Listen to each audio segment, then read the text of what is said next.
There is someone in your life right now who smiles at you, who says the right things, who shows up when they have to, and on the surface everything looks fine. But something inside you, that quiet, knowing part of you that has seen enough of life to recognize the difference between warmth and performance, that part has been trying to tell you something. And you keep pushing it down. You keep making excuses for them. You tell yourself you're being too sensitive. You remind yourself of the good times. You say maybe they're just busy. Maybe they're going through something. Maybe it's me. It's not you. Today, we're going to name something that most people are too polite or too afraid to say out loud. The signs that someone in your life doesn't actually like you. Not hate, not cruelty, just a quiet, cold absence of genuine care. And what makes this so hard to see is that these people don't leave. They're too comfortable to leave, so they stay. And you feel it, but you can't name it until today. Stay with me through all 7 of these, because it's never just one sign, it's the pattern. And by the end of this, you won't need anyone to tell you what you already know. 1, they only reach out when they need something. I want you to think about something. Think about the last 5 times this person contacted you, who started it, and more importantly, why. Here's a scenario many of you will recognize. Your son hasn't called in 3 weeks. No text. No check-in, nothing. And then one morning your phone rings, and something in your chest lifts because it's him. You answer, and within 60 seconds you realize his car needs repair. His rent is short. He needs you to speak to someone on his behalf, and the call ends almost as quickly as it began. And you sit there, phone in hand, wondering, would he have called if he didn't need something? That question is important. Don't push it away. Marcus Aurelius understood this deeply.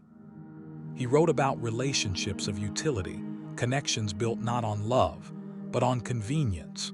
People of weak character, he observed, drift naturally toward those who serve them. And what makes it painful, what makes it so difficult to see clearly, is that people who use you are often warm about it. They thank you. They say you're the only one they can count on. They make you feel needed. And so you confuse being needed with being valued. They are not the same thing. Being valued means someone thinks of you when they have nothing to gain. Being needed means you are useful to them. One fills you. The other quietly drains you dry. Ask yourself honestly, does this person ever reach out just to hear your voice, just to check on you, just because they thought of you and smiled? If the answer is rarely or never, that silence is your answer. 2, they listen, but they don't hear you. You've had conversations with this person where you shared something real, something that mattered to you. Maybe you mentioned a health concern. Maybe you shared a memory. Maybe you told them about something that had been weighing on your heart, and they nodded, they responded. The conversation moved on, and 3 weeks later, it was as if you never said it. They didn't remember, they didn't follow up, they never asked how it turned out. Now I want you to contrast that. Think of someone in your life who does care about you. Think of how they bring things back. How they say, whatever happened with that thing you mentioned. How they carry your words with them, not because they have to, but because what matters to you matters to them. That is what genuine listening looks like, and it is rare, and it is one of the clearest signs of real affection. Epictetus said we have 2 ears and 1 mouth so that we may listen more than we speak. But I want to add something to that. Genuine listening is an act of love. When someone truly likes you, your words leave a mark on them. They remember, they return, they care about the ending of your story. When someone doesn't, your words pass through them like wind through an open window. Nothing stays, and you feel it every time you have to re-explain yourself. Every time you catch yourself thinking, I already told them this. Every time you feel invisible in a room with someone who is supposed to know you. That invisibility is not your imagination. It is information. 3, they make you feel like a burden. This is the one I want you to sit with, because this is the most damaging and the most invisible. You start to notice that you shrink around this person. Not all at once, slowly. You hesitate before calling them. You apologize before you've even asked anything. You find yourself prefacing your needs with words like, "I hate to bother you, but," or "I know you're busy, so don't worry," or "It's fine, forget I mentioned it." Where did those words come from? You were not always like that with them. You didn't always hold back. But over time, through sighs, through short answers, through distracted eyes, through 100 small moments that said you were too much, you learned to make yourself smaller. You learned to need less. You learned to disappear a little. Let me say this clearly. That shrinking is not your weakness. That is not you being too sensitive. That is your spirit responding to what it has been taught. And what it has been taught is this: in this person's presence, you are an obligation, not a joy, an obligation. The Stoics were direct about this. They taught that dignity is not something that can be stripped from you by force. But they also taught, and this part is harder to hear, that dignity can be surrendered quietly, one small compromise at a time, in relationships that were never worthy of it. If you are editing yourself down to nothing just to keep someone comfortable, that is not kindness. That is not patience. That is self-abandonment. And you have spent too many years, built too much wisdom, loved too many people well, to spend whatever time you have left making yourself small for someone who never deserved your full presence. 4. They celebrate others but go quiet for you. Now I'm going to ask you to do something. I want you to become an observer for a moment, not a participant, an observer. Watch how this person behaves when someone else receives good news. Watch their energy. Watch their face. Watch how quickly they engage, how enthusiastically they respond, how freely their warmth comes out. Then remember the last time your good news landed in front of them. Was it different? Because people who genuinely like you cannot contain it when you win. They brag about you to others without being asked. They say, "I knew you could do it." They bring up your achievement days later because it still makes them happy. Your joy becomes their joy without any effort at all. But people who don't truly like you become strangely neutral when you succeed, or they qualify it. "Oh, that's nice," and then they move on. Or, and this one is particularly cutting, they immediately bring up someone else's success right after yours, as if to balance it out, as if your moment needed to be diluted. This is what the Stoics called envy wrapped in manners, and they were clear-eyed about it. A person who cannot celebrate your good fortune has made your success about their own feelings. Their silence, their qualification, their quick subject change, none of that is about what you did. It is about how your rising makes them feel about themselves. You do not need to dim your light to make someone comfortable in their darkness. That is not humility. That is self-abandonment dressed in a different name. 5. They are inconsistent, warm one day, cold the next. Here is something I want you to notice about how you feel around this person, not during the warm days, but in the hours before you're about to see them. Do you feel anticipation? Or do you feel something closer to anxiety? Are you wondering which version of them will show up today?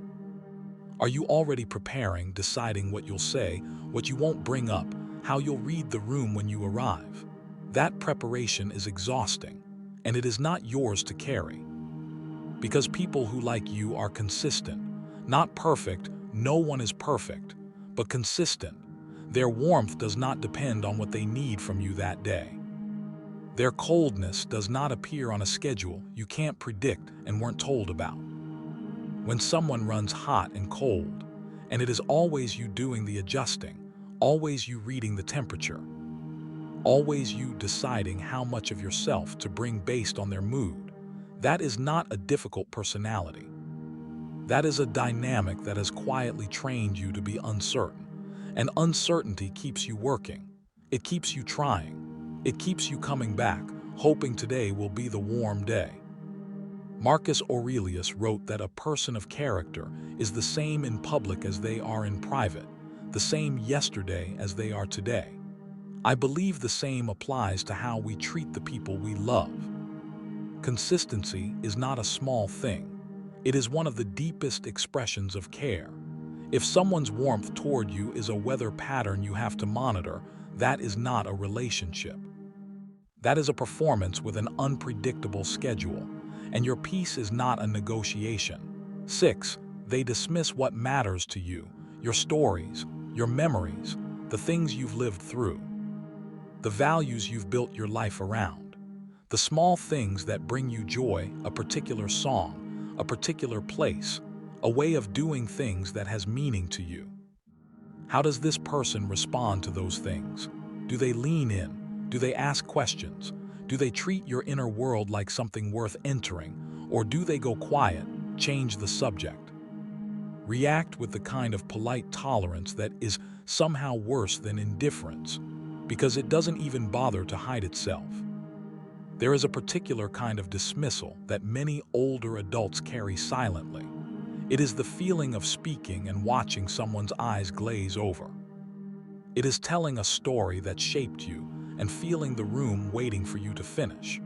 It is offering wisdom earned through decades of living and watching it land like it means nothing. And the worst part, you start to wonder if maybe it doesn't. Maybe you don't. You do. Epictetus knew dismissal from the inside. He was a slave. He lived in a world that treated his humanity as irrelevant. And from that place, from the very bottom of social erasure, he built one of the most powerful philosophies of inner worth the world has ever known. His core teaching was this: no one can take your value from you, but he also taught discernment. He knew which people saw him and which people looked through him. And he chose to invest his presence accordingly. You have that same right. At this point in your life especially, your stories deserve a listener who wants to be there. Your wisdom deserves someone who recognizes it. Your presence is not background noise, and any person who treats it that way has already told you everything you need to know. 7. Your gut has been telling you and you keep arguing with it. And here we are, the final sign, and in many ways the only one that truly matters. You already knew before this video, before this list.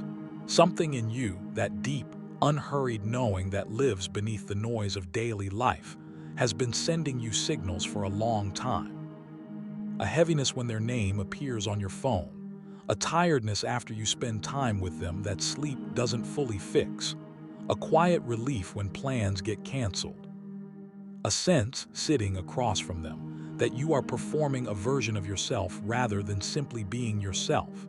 And every time that feeling rose up, you talked yourself out of it. You said, "I'm being too sensitive. They mean well. I've known them for years. Maybe I'm asking too much of people." Let me tell you something about that feeling.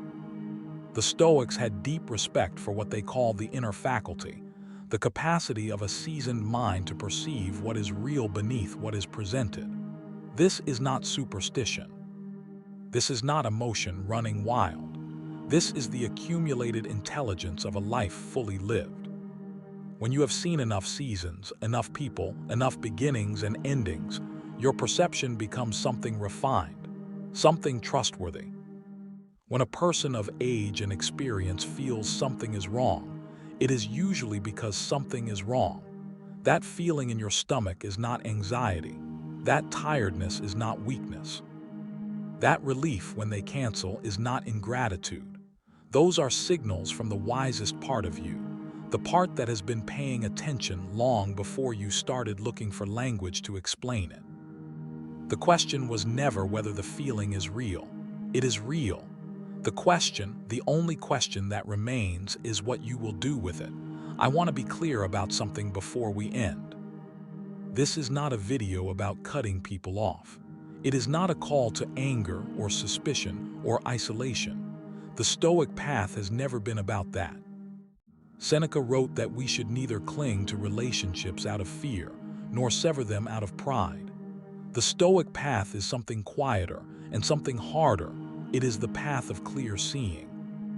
See what is real, name it at least to yourself, And then, with no drama, no announcement, no need for a confrontation, redirect your most precious resource. Not your time, not your money. Your care. Your care is rare. Your loyalty runs deep. Your presence, when you bring it fully, is a gift that not everyone has the capacity to receive. And part of growing in wisdom is learning, sometimes painfully, that not everyone deserves the full version of you. When you recognize that someone does not truly like you, even if they are civil, even if they are comfortable around you, even if history connects you, the Stoic response is not rage. It is not grief. It is a quiet, dignified withdrawal of the energy that was never truly welcomed.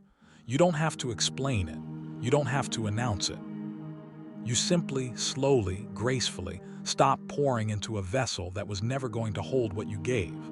Because somewhere in your life, there are people who do see you, who remember your words without being reminded, who light up when you walk in genuinely, not performatively, who have never once made you feel like a burden, who celebrate your good days like they are their own, who are warm on the cold days too.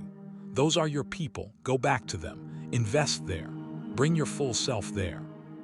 Protect the peace you have earned, and let the rest quietly, without bitterness, with all the grace you have accumulated over a life well lived, let it go. That is the Stoic way, and it is enough. If something in this video stopped you, if one of these signs felt less like information and more like recognition, I want you to know that seeing clearly is already an act of courage. Most people never get there. You did. Share this with someone who needs to hear it, and I will see you in the next one.